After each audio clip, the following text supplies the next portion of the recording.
सरस्वती के चरणों में मैं शत नमन करता हूँ। भारत माता का मैं वंदन और अभिवादन करता हूँ।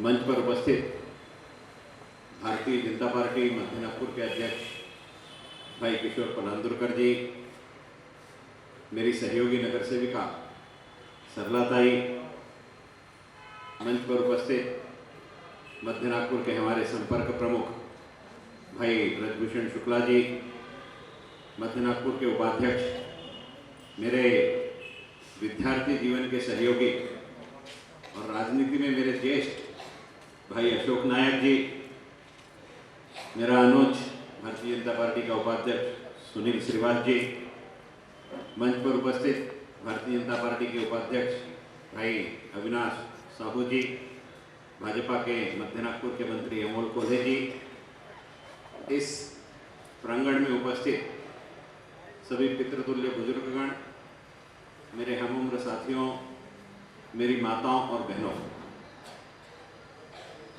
कार्तिक मास में दीपावली मिलन होना चाहिए ऐसा मानस बना और यह दीपावली के आसपास हो जाना चाहिए ऐसा भारतीय जनता पार्टी का आदेश था। कार्यक्रम हमने पूर्व में तय किया, परंतु हमारा एक लाडला कार्यकर्ता जो हमारा बूथ प्रमुख भी था अजय ठाकरे, उसकी कोविड के कारण उसका देहांत हो गया। अपने बीच में के एक व्यक्ति का देहांत हो जाए तो मानस उत्सव मनाने का नहीं होता, इसलिए हमने उसको रद्द कर दिया। केवल यही कि नहीं, हंसापुरी की भी कार्यकारिणी हमने रद्द कर दी। लेकिन कार्तिक में कार्यक्रम लेना निश्चित था, इसलिए पूर्णिमा से पहले कार्यक्रम हो जाना चाहिए। इस दृष्टि से मजबूरीवश हमें आज इस कार्यक्रम को लेना पड़ा, कारण इसका नाम दीपावली मिलन था। हम कार्तिक के बाद अगर दीपावली मिलन लेते तो आप सब लोग हमारी हंसी उड़ाते कि अब जाकर के नींद खुली है। और बजरिया वालों को तो तीज हो, त्योहार हो, तिथियां हो, यह पंडितों से ज्यादा बजरिया के सामान्य व्यक्ति को मालूम रहती है। सूर्योदय कितने बजे होगा, सूर्यास्त कितने बजे होगा, चांद कितने बजे निकलेगा, सब आपको ज्यादा मालूम होता है। इसलिए हमको आज लेना पड़ा और बहुत कम समय में आपको सूचना दी हमने, और उस कम समय की सूचना पर भी आप सब लोग इतनी बड़ी संख्या में उपस्थित हुए, इसलिए सर्वप्रथम मैं आप सभी का हृदय से आभार व्यक्त करना चाहता हूँ। आभार इसलिए व्यक्त करना चाहता हूँ कि अभी किशोर जी ने बताया कि भाई 22 वार्डों में यहाँ सबसे अच्छी संख्या में लोग आए। किशोर जी, इसका मुख्य कारण यह है कि यहाँ की जो भारतीय जनता पार्टी है वो राजनीतिक पार्टी नहीं, वो पारिवारिक पार्टी है। हम एक परिवार के रूप में एक दूसरे से संबंध बना सकते हैं। हम कोशिश करते हैं कि एक दूसरे के घर में नियमित आना जाना चालू रहे, केवल चुनाव में ना जाए। मैं नया इस प्रभाग से नगर सेवक बना था और अमोल महामंत्री था प्रभाग का, और दीनदयाल संपर्क अभियान, फिर घर चलो अभियान, उसके बाद में केंद्र सरकार की योजना का अभियान, उसके पश्चात जो मेरिट में बच्चे आए उनके घर में जाकर के 10वीं वालों का सत्कार, उसके बाद में 12वीं वालों का सत्कार। तो अमोल कोई नया लगता था और अमोल कहता था कि भैया अगर रोज रोज ऐसे ही घूमेंगे तो अपने को तो चुनाव में घूमने की जरूरत नहीं पड़ेगी। मैं अमोल को कहता था कि चुनाव में जब हम जाते हैं तो हमारे तरफ देखने का दृष्टिकोण व्यक्ति का नेता के रूप में होता है। जब हम बगैर किसी काम से किसी के घर में जाते हैं तो उसको ऐसा लगता है कि हमारे परिवार का सदस्य हमारे घर में आया है, इसलिए बगैर काम के भी हमने नागरिकों के घर में जाना चाहिए। इस प्रकार की यंत्रणा यहाँ सभी आघाड़ियों में रखी गई है, इसलिए इतनी बड़ी संख्या में लोग यहाँ पर उपस्थित हुए। ये कहते हुए मुझे अच्छा लगता है। कोरोना के बारे में भाई किशोर जी ने सारी बातें आपके समक्ष रखी, इसलिए उसको मैंने दोहराना उचित नहीं है। मैं केवल इतना ही बताना चाहता हूँ कि किशोर जी, सुबह 6 बजे मैं घर से बाहर निकलता था और 6 बजे घर से बाहर निकलने के बाद दोपहर में अपना घर में भोजन करने के पश्चात, नागरिकों के भोजन वितरण की व्यवस्था के पश्चात फिर शाम को पुनः सैनिटाइजेशन करना, और शाम को सैनिटाइजेशन करते करते फायर ब्रिगेड की गाड़ी रात में बुला के मुख्य राहों पर सैनिटाइजेशन करना। कभी रात को 11 बज जाते थे, कभी 1:30 बज जाते थे, कभी 2 बज जाते थे। और जिस घर में माँ हो उसको गाली खाने का आनंद भी अलग ही होता है। माँ जैसे दरवाजा खोला तो पूछती थी कि बेटा रात हुई कि सुबह हुआ है, नीचे मुंडी कर लो, भोजन कर लो, सो जाओ। और सुबह 6 बजे माँ से अनुमति लेके जब बाहर निकलो तो बस एक शब्द रहता था, बेटा तबीयत का ख्याल रखना, दूसरा कुछ नहीं। और रोज का क्रम हो गया था, 2 दिन 4 दिन 6 दिन 8 दिन माँ ने भी डांटने का काम किया। 10 दिन के बाद माँ को लगा कि लड़का तो बिगड़ गया है, इसलिए माँ ने भी डांटना बंद कर दिया। और बड़ी तकलीफ होती थी ये सब चीजों को, वातावरण को देखते हुए, कारण लोगों में डर बैठा हुआ, डर बैठा हुआ। उस डर को बाहर निकालना नितांत आवश्यकता, इसलिए जाना पड़ता है। एकाएक मेरे परिवार में भी 5 लोग पॉजिटिव हो गए। जब 5 लोग पॉजिटिव हुए तो केवल माँ ही प्रश्न नहीं करते थे, प्रश्न तो आपकी बहू भी करती थी, आपकी भौजाई भी करती थी कि भाई घर पे ध्यान है या नहीं है करके। लेकिन जब परिवार के लोग कोरोना पॉजिटिव हुए और जितने बड़े प्रमाण में फेसबुक पर, व्हाट्सएप पर और व्यक्तिगत फोन घर में आना चालू हुए, उसकी संख्या जब हजारों में थी, तो मैंने घर वालों को बताया कि मेरे सुबह 6 बजे जाकर के रात को 12 बजे 1 बजे आने का ये प्रमाण है कि इतने लोगों ने परिवार की चिंता करी। मेरे माँ की उम्र 98 वर्ष थी। प्रवीण दटके जी का मुझे फोन आया कि भैया आप भैया लोगों को मेयो में एडमिट कर दो, बहू को एडमिट कर दो, लेकिन माँ को मेयो में एडमिट नहीं करना, उनको हम न्यूरॉन हॉस्पिटल लेकर के जाएंगे। प्रवीण जी हमारे भारतीय जनता पार्टी के अध्यक्ष हैं। संगठन की दृष्टि से हम उनकी बात को टालते हैं, लेकिन मैंने कहा कि प्रवीण जी ऐसा है कि मेरे परिवार में जो भी बजरिया, हंसापुरी, टिंकी या मध्य नागपुर का व्यक्ति आया है कि मेरे घर में कोरोना पेशेंट है, तो मैंने उससे रिक्वेस्ट किया है कि मेयो में एडमिट करो, सबसे अच्छा ट्रीटमेंट वहाँ पर होता है। और मैंने अगर मेरी माँ को किसी प्राइवेट हॉस्पिटल में एडमिट कर दिया तो मेरे एक बूथ प्रमुख के प्राण गए हैं मेयो में। मेरी बहू मेरे से ही प्रश्न करेंगी कि मेरे पति को तुमने मेयो में एडमिट कराया और माँ को प्राइवेट में लेकर के चले गए। मैं मेरे जीवन पर प्रश्न चिन्ह नहीं लगा सकता। मैंने मेरी 98 वर्ष की माता का भी ट्रीटमेंट मेयो हॉस्पिटल में कराया और वो सकुशल घर में है और स्वस्थ है, पूर्ण रूप से स्वस्थ है, अपनी दिनचर्या अपने हाथ में। सामाजिक जीवन में जीवन यापन करते समय जीवन की प्रत्येक घटनाओं पर लोगों की निगाह रहती है, ये देख करके आपको जीवन जीना पड़ता है। आपका व्यक्तिगत जीवन नहीं रहता, बिल्कुल व्यक्तिगत जीवन नहीं रहेगा। इसलिए हर चीज में आपने अगर एक गलती करी तो आपकी 50 अच्छाइयां बाजू में हो जाएगी, उस एक गलती के ऊपर सारी की सारी चर्चा शुरू हो जाएगी। इस प्रकार का यह जीवन होता है। ठीक है, आप लोगों का आभार स्नेह हमेशा मिलते रहा। किशोर जी, मध्य नागपुर में हमारा अकेला प्रभाग था जो अशोक जी के नेतृत्व में हमने लड़ा और इस प्रभाग में चार नगर सेवक भारतीय जनता पार्टी के जीत करके आए। अकेला प्रभाग पर जहाँ 4 जीते, बाकी कहीं 3 जीते, मैक्सिमम 3 जीते, कहीं 2 जीते, लेकिन इस प्रभाग में 4 जीते। अब 4 को आपने जिता करके दिया तो जिम्मेदारी हम सबकी बढ़ गई। सारे के सारे काम यहाँ होना चाहिए, ये भावना आप लोगों के मन में उत्पन्न हो गया। और बजरिया क्षेत्र में इसके पूर्व में एक बार नगर सेवक रह चुका था, इसलिए यहाँ की समस्याओं के बारे में मैं पूर्ण रूप से अवगत था। यहाँ के नागरिकों से भी मेरे व्यक्तिगत संबंध थे, इसलिए काम करते समय तीव्रता के साथ में हम लोग इस काम को कर सके।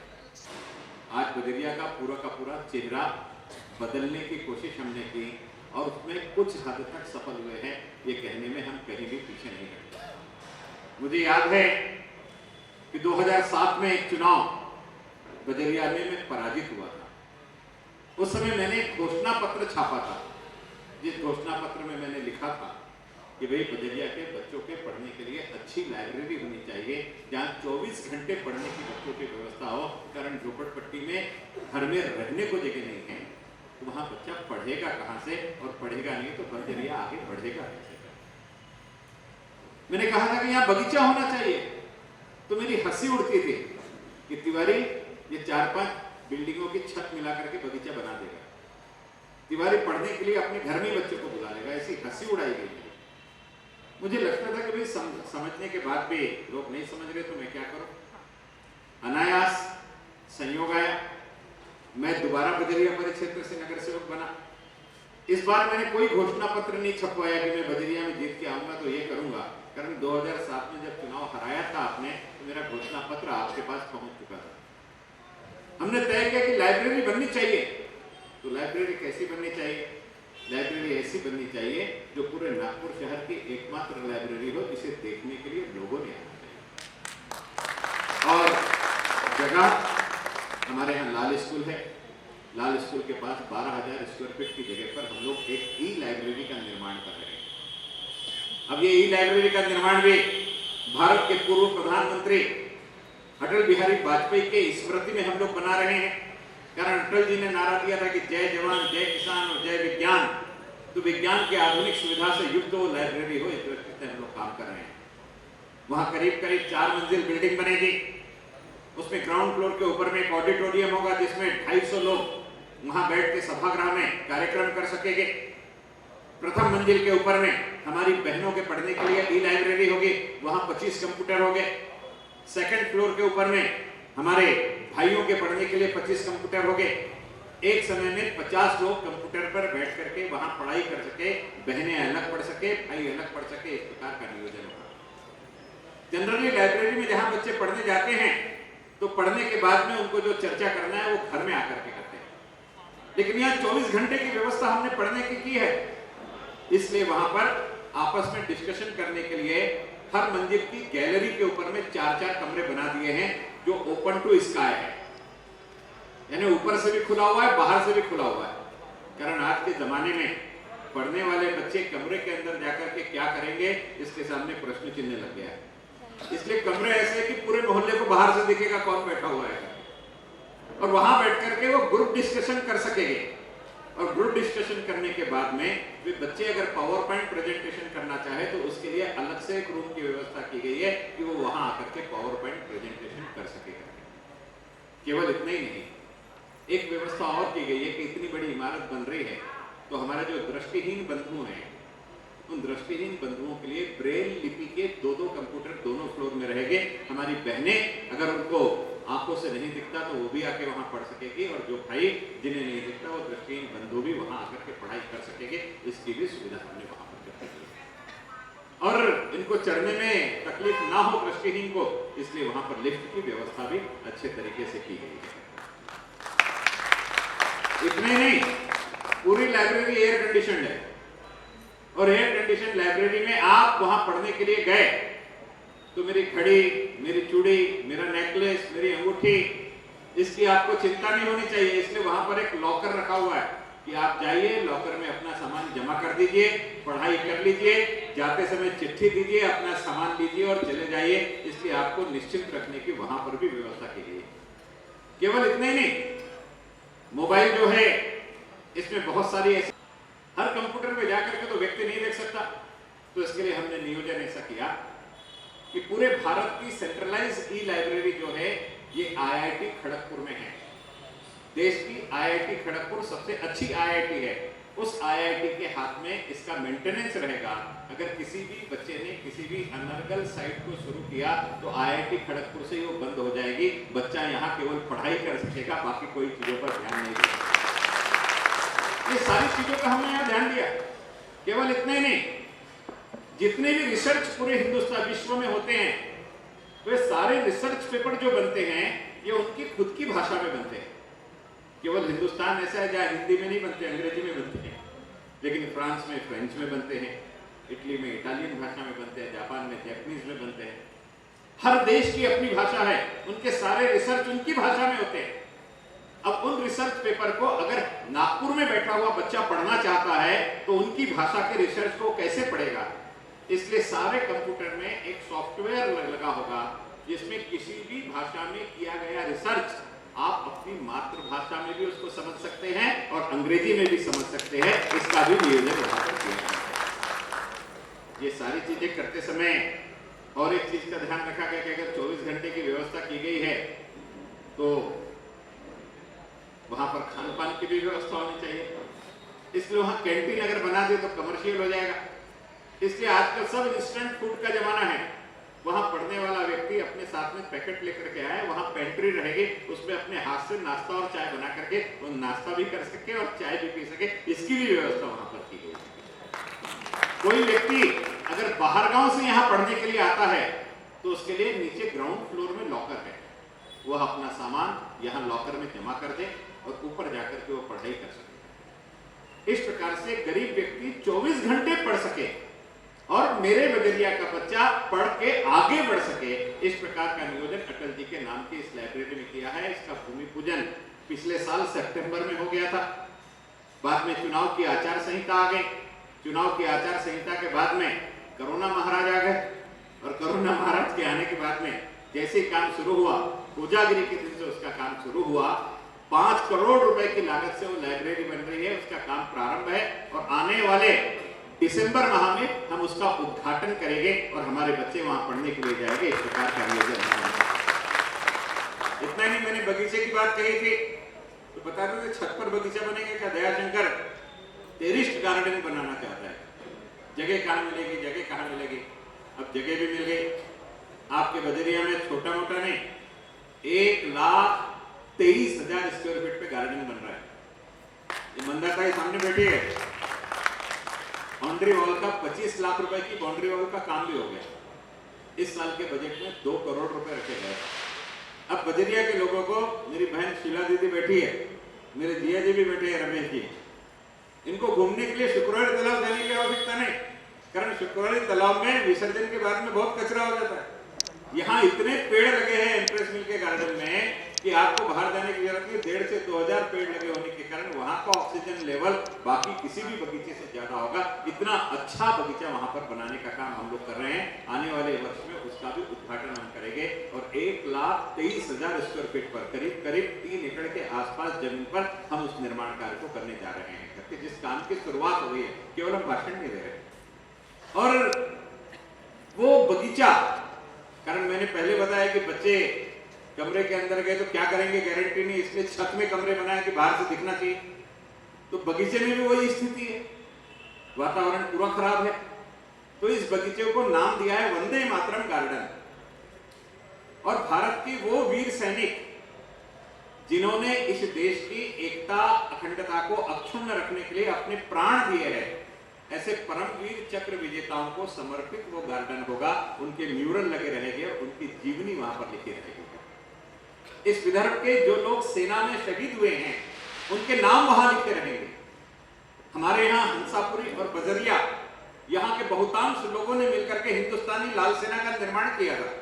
इस देश के आजादी के लिए 2 ही सेना बनी। एक सेना का नाम था आजाद हिंद सेना, दूसरी सेना का नाम था हिंदुस्तानी लाल सेना।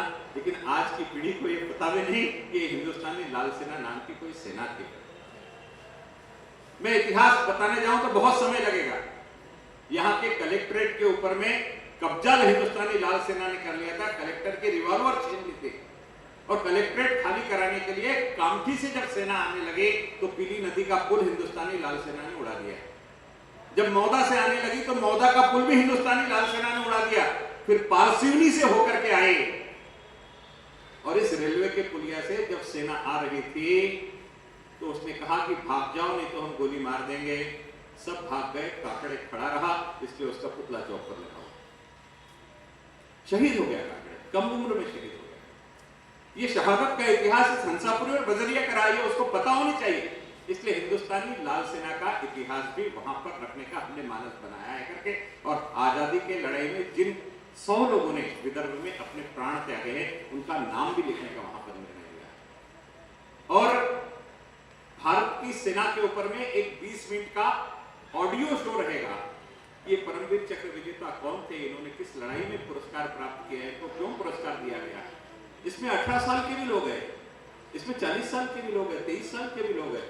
इसमें वो व्यक्ति भी है जो कारगिल की पहाड़ी पर चढ़ रहा था और उसके एफएम से जब एक चोटी पर उसने कब्जा कर लिया तो उसके एफएम से एक ऐड आई, ये दिल मांगे मोर, तो दूसरी चोटी पर चढ़ गया, उस पर भी पता किया और शहीद हो गया। ये सारे लोगों की जीवनी के बारे में वहां पर जानकारी दी जाएगी और नौजवानों से अपेक्षा की जाएगी कि नौजवान तुम इस देश के लिए कुछ करो करके। और उसके देखरेख की पूरी जिम्मेदारी जो एक्स सर्विसमैन होंगे, एक्स मिलिट्री मैन होंगे, उनके हाथ में होगी। और 365 दिन मिलिट्री में भर्ती होने वाली ट्रेनिंग की व्यवस्था इस एक्स सर्विसमैन के माध्यम से वहां होगी कि मेरे बजरिया का नौजवान गलत दिशा में ना जा सके और भविष्य का गलत उपयोग ना सके। मैं ये सारी चीजें इसलिए बता रहा हूं कि आज मौका है और दीपावली में हम कुछ ना कुछ भेंट देते हैं। तो कल आप जब यहाँ से जाएंगे तो दिवाली में क्या मिला, तो एक लाइब्रेरी और एक बगीचा तो मिल गया, बाकी क्या है वो बाद में देखेंगे, लेकिन दो चीज तो हमको मिल गई है। बहुत सारी बातें हैं, ये दो चीजें ऐसी थी जो नाविन्यपूर्ण थी। एक रोड की मैंने बात की थी कि मारवाड़ी चाल से रोड सीधा रजवाड़ा पैलेस तक जाएगा, तो लोग उसके लिए भी हंसते थे। मुझे अच्छे से याद है कि यह जो नंदूमल बिल्डिंग से गंजीपीठ जाने वाला रास्ता है, वहाँ किनारे जो झोपड़े बने हुए हैं, वो रोड अगर चौड़ा किया जाए तो सारे झोपड़े टूट जाते थे। वो रोड अगर 60 फीट का किया जाए तो नंदूमल बिल्डिंग से लेकर के मराठी तेलीपुरा तक के रोड के सब घर टूट जाते थे।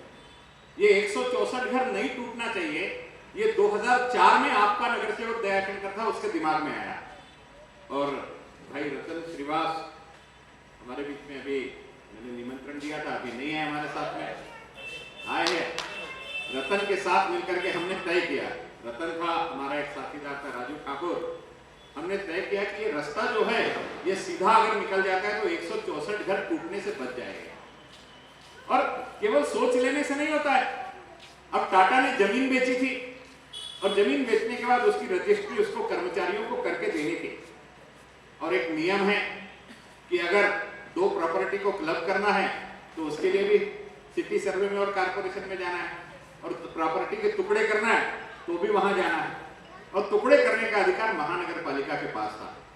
नगर सेवक की हैसियत से मैंने एक शर्त डलवा दी कि अंदर से अगर आप रास्ता हमको देंगे तो हम आपके प्लॉट पे टुकड़े करके देंगे, अन्यथा नहीं देंगे। यहाँ की पीयू की और ओपन की जगह अगर आप हमें बगीचा बनाने के लिए देंगे तो हम आपको जगह देंगे, नहीं तो नहीं देंगे करके। उनको पैसे चाहिए थे, विदर्भ प्रीमियर को करोड़ों रुपए में उन्होंने जमीन बेच दी थी, पैसे ले लिए थे, रजिस्ट्री करना जरूरी था, इसलिए उन्होंने एग्रीमेंट करके दिया कि हम 3 महीने के अंदर ये सारी की सारी जमीन आपको दे देंगे। लेकिन 2004 में 3 महीने में जमीन वापस देने की बात करने के बाद सरकार बदलते रही, लोग बदलते रहे, नगर सेवक बदल गए, लेकिन 2004 से लेकर के 2017 तक 13 साल तक के उस रास्ते का कुछ पता नहीं चला। कोई बात नहीं, राम जी को 14 वर्ष का वनवास हुआ था, इसके पीछे हम लग गए। लगने के बाद में देवेंद्र जी फडणवीस ने हमको अच्छा सहयोग दिया, और चुनाव होने से पहले किस दिन वो रोड हमको मिला आपको पता है? जिस दिन रोड मिला तो मैंने सबसे पहला फोन रतन को ही किया था। रतन है यहाँ बैठा हुआ, और रतन को फोन करके कहा कि रतन हमने पता कर लिया, वो रोड आज महानगर पालिका के नाम से हो गया। उसका मेजरमेंट करने के लिए जब टीम आई तो वो दिन वैलेंटाइन डे का दिन था। मैंने मजाक में देवेंद्र जी से कहा कि भाई आपने वैलेंटाइन डे पे हमको गिफ्ट किया, इतना बड़ा रोड गिफ्ट कर दिया और फुकट में। आपको जान करके आश्चर्य होगा, उसको बनाने के लिए लगने वाले 5 करोड़ रुपए भी जिस बिल्डर ने वो जमीन खरीदा उसके पैसे वो भर करके देगा। वहां कुछ पेड़ है जो रास्ते में आ रहे हैं, उनको काटने का अभी प्रस्ताव पारित होने के बाद में तुरंत उस रोड का काम प्रारंभ हो जाएगा। वो तांत्रिक अड़चन होती है, कारण वृक्ष प्राधिकरण समिति होती है, उसमें मजिस्ट्रेट से लेकर के सब लोग होते हैं, उसका सर्वे होता है, हियरिंग होती है, हियरिंग कंप्लीट हो गई है, जैसे ही आदेश होगा, उसका कार्यादेश हो चुका है, वो रोड शुरू हो जाएगा, एक नया रोड बन जाएगा। इतना ही नहीं, गीतांजलि चौक से लेकर के रजवाड़ा तक ये भी पूरा नया रास्ता बन रहा है। आप देखेंगे रजवाड़ा के पास काम शुरू हो गया है। आने वाली 2 तारीख को यहाँ जो हज हाउस के पीछे नाले पर झोपड़े बने हुए हैं, इसको तोड़ने का काम किया जाएगा। ये तोड़ने का काम हम आज कर रहे हैं, लेकिन 6 मार्च 2019 को वहां रहने वाले 13 परिवारों को उनके घर की चाबी हमने मुख्यमंत्री जी के हाथ से दिलाई कि घर तोड़ने से पहले आपको घर दे रहे हैं, आप घर में जाकर के रहो, और वो नारा में रखने। और भारतीय जनता पार्टी के बारे में बोला जाता है कि ये तो मुसलमान के विरोधी है, मुसलमान के विरोधी है, मुसलमान के विरोधी है, लेकिन वो 13 के 13 परिवार मुस्लिम है जिनको घर दिया हमने, उसमें एक भी हिंदू नहीं है। कारण जिस समय जनप्रतिनिधि व्यक्ति होता है तो वो गार्जियन होता है, पालक होता है, उसके लिए धर्म, जाति, भाषा ये कोई मायने नहीं रखती, और उस दृष्टि से हमने काम किया है। देवेंद्र जी ने मजाक भी किया था कि भैया घर टूटने के बाद लोगों को 6-6 महीने 8-8 महीने घर नहीं मिलते, आप तो काम शुरू होने के पहले घर दे रहे थे। तो इस प्रकार से एक नियोजित रूप से हमने काम किया है। बहुत सारे काम है, गिना सकते हैं, लेकिन ये प्रमुख काम है जो आपकी जानकारी में होना नितांत आवश्यकता था, हमने बताया है। मैं हमारे मछली व्यवसाय करने वाले बंधु भी यहाँ रहते हैं, उनकी भी बहुत दिनों से मांग है कि एक अच्छा सा मछली बाजार बन करके तैयार होना चाहिए। मैं स्थायी समिति का अध्यक्ष था 2012-13 में, तो मैंने शहर में 2 मछली बाजार बनाए, एक मटन बाजार बनाया। लोग हंसते थे कि ब्राह्मण दयाशंकर तिवारी मटन का बाजार और मछली का बाजार बना रहा है, लेकिन महानगर पालिका का इतिहास है कि महानगर पालिका का सबसे पहला मटन बाजार जब बना तो वो भी बजरिया के नगर सेवक दया प्रसाद तिवारी ने बनाया, और दूसरा बना तो वो भी बजरिया के नगर सेवक दयाशंकर तिवारी ने बनाया। सहयोग रहा है। अभी 2 मछली बाजार बने, लेकिन वो छोटे हैं, चिल्लर के हैं, इसलिए मछली बाजार, एक थोक मछली बाजार अच्छा बने और ऐसी जगह बने कि जो हमसे दूर भी ना हो जाता, जहाँ ट्रेन की भी अच्छी सुविधा हो, रेलवे स्टेशन की सुविधा हो, तुरंत वहाँ माल आ सके, ट्रक के ट्रक अंदर जा सके। इस प्रकार के नियोजन की दृष्टि से स्मार्ट सिटी से जगह लेकर के कलमना बाजार के पास एक अच्छा बाजार बने, इस दृष्टि से आपके दिए हुए वोट के कारण मैं महापौर बनूंगा, तो मैं आपको विश्वास दिलाता हूँ कि उस समस्या का भी निराकरण मैं कर दूंगा। और अगर ये निराकरण हो गया तो हमारा बजरिया पूरा सिविल लाइन बन जाएगा, जिसमें किसी भी प्रकार की दो राय नहीं। और मैंने इतने सारे जो काम गिनाए, ये क्यों कर सका मैं? कारण आपने नगर सेवक बना दिया। अगर आप नगर सेवक नहीं बनाते तो मैं नहीं कर सकता था। 2004 में मैंने फाइल बनाया था, 2017 तक उस फाइल पर काम ही नहीं हुआ, किसी ने देखा ही नहीं। लोग पूछते थे कि बगीचा कहाँ बनेगा, लोग पूछते थे कि लाइब्रेरी कहाँ बनेगी, जगह नहीं है। हमने जगह भी ढूंढ ली और बना भी दिया। इसलिए ये सारी जितने भी काम हम कर रहे हैं, हम चारों नगर सेवक, इसका पूरा का पूरा श्रेय आपको जाता है, कारण आपने वोट दे करके हमें जिता करके दिया। इसलिए अच्छे व्यक्ति को जिताओगे तो अच्छा काम होगा। अजय जी से भी मेरा निवेदन है कि अजय जी अध्यक्ष बने हैं, इनकी कार्यकारिणी बनेगी और कार्यकारिणी के साथ साथ ये अपने साथीदारों को नियुक्ति पत्र प्रदान करेंगे। नियुक्ति पत्र प्रदान करने के साथ साथ इनका जनसंपर्क का कार्यालय है, वो रोज शुरू रहेगा। आप केवल नगर सेवक के पास नहीं, भारतीय जनता पार्टी के वार्ड के अध्यक्ष के पास भी शिकायत लेकर के गए तो नगर सेवक जैसी सूचना करता है वैसे ही उनकी बात को यहाँ के अधिकारी सुने जाएंगे। इस प्रकार से उनको अधिकार दिए जाएंगे। और आप देखो, कोई भी व्यक्ति कौन से दवाखाने में जाता है, उसी दवाखाने में जाता है, डॉक्टर टिकाड़े जी बैठे हुए हैं, कि उसी दवाखाने में जाता है कि बोलते वो डॉक्टर का हाथ बहुत अच्छा है, उसकी दवाई लगती है। और किसी डॉक्टर की डिग्री कितनी भी बड़ी हो लेकिन फायदा नहीं होता, तो डॉक्टर बहुत बड़ा है लेकिन दवाई का फायदा नहीं होता। तो जनसंपर्क कार्यालय भी ऐसा है, आपके कार्यालय में आने के बाद अगर दवाई लग गई, काम हो गया, तो आपके कार्यालय में बाकी लोग आएंगे और वो 4 लोगों को जाके बताएंगे डॉक्टर अच्छा है। अगर काम नहीं हुआ तो जो बुराई जनता के मुख से होती है उससे बड़ी कोई बुराई नहीं होती। एक व्यक्ति 4 लोगों में अगर अच्छाई गा सकता है तो 10 लोगों में बुराई भी गा सकता है। इसलिए आपके कार्यालय से ऐसे काम होना चाहिए कि लोग याद रखें कि भारतीय जनता पार्टी का अध्यक्ष अजय गौड़ बनने के बाद उसकी टीम ने बहुत अच्छा काम किया। एक अच्छी टीम बनाने का काम अजय जी ने किया है। अध्यक्ष जी ने उनको सूचना की थी कि भाई कोशिश करो कि ज़्यादा से ज़्यादा नए लोग भारतीय जनता पार्टी के साथ जुड़ करके कार्यकारिणी में आए। पुराने लोग तो कार्य करते हैं। मुझे अच्छे से याद है कि भारतीय जनता पार्टी बदरिया में क्या स्थिति में थी, आज भारतीय जनता पार्टी किस स्थिति में है। ये सारी चीज आप कार्यकर्ताओं के प्रेम के कारण भी है। अजय जी को आप सबका सहयोग मिलता रहेगा, ऐसा मैं आपसे तरफ से विश्वास दिलाता हूँ। आने वाले कार्यकाल में 1 तारीख को एक चुनाव है जो पदवीधर मतदार संघ का है। उस चुनाव के दृष्टि से आपके घर में वोटर कार्ड पहुंचाने का काम कल से प्रारंभ हो जाएगा। आप सबके घर तक वोटर कार्ड पहुंचेंगे और आपको मतदान करने के लिए उस सेंटर तक जाके मतदान करना है।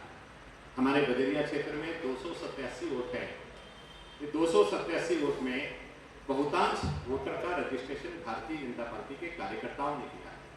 इसलिए सारे वोट उस दिन मतदान के लिए जाए और भारतीय जनता पार्टी के उम्मीदवार संदीप जी जोशी को मतदान करें, ऐसा निवेदन मैं करना चाहता हूँ। केवल एक बात मैं आपको बताना चाहता हूँ कि हम पहले जब वोट मारने जाते थे तो ठप्पा लगाते थे, अभी मशीन से वोट डालते हैं। लेकिन इस वोट में हमको बैलेट पेपर मिलेगा, लेकिन हमको ठप्पा नहीं लगाना है। अब ठप्पा नहीं लगाना है तो लोगों के फॉर्म भरने की आदत होती है कि जो पसंद का है उसको टिक मार्क कर दो। हमको टिक मार्क भी नहीं करना है। तो क्या करना है, हमको आंकड़ा 1 लिखना है। 1 हमारा उम्मीदवार संदीप जोशी के नाम के आगे 1 लिखना है। और 1 लिखते समय हमारी आदत होती है कि हमारे जेब में पेन होता है, हम हमारे पेन से लिख देते हैं, लेकिन पेन लेके जाने नहीं, ये तो आदत है, निकाल के लिख देते। पेन वहीं पर मिलेगा, सरकार के पेन से वहां पर 1 लिखना है। हमारी दूसरी आदत होती है कि 1 लिखा तो उसको गोल कर देते हैं, तो उसको गोल भी नहीं करना, उसको कोष्टक में भी नहीं डालना, उसके बाजू में पूर्ण विराम को फुल स्टॉप भी नहीं लगाना, केवल 1 लिखना और 1 लिख करके अपना मतदान फोल्ड करके बैलेट बॉक्स में डाल करके आ जाना। इस संजीदगी के साथ आप वोट डालेंगे, संदीप जी को निर्वाचित करेंगे, ये मैं आपसे निवेदन करना चाहता हूँ। आप सभी लोगों ने इतनी देर तक शांति के साथ में मेरे विचारों को सुना, इसलिए आप सभी का हृदय से मैं बहुत बहुत आभार व्यक्त करना चाहता हूँ। आप सब लोग इतनी बड़ी संख्या में आए, इसलिए आपसे निवेदन है कि एक बार जोरदार तालियां अपने लिए आप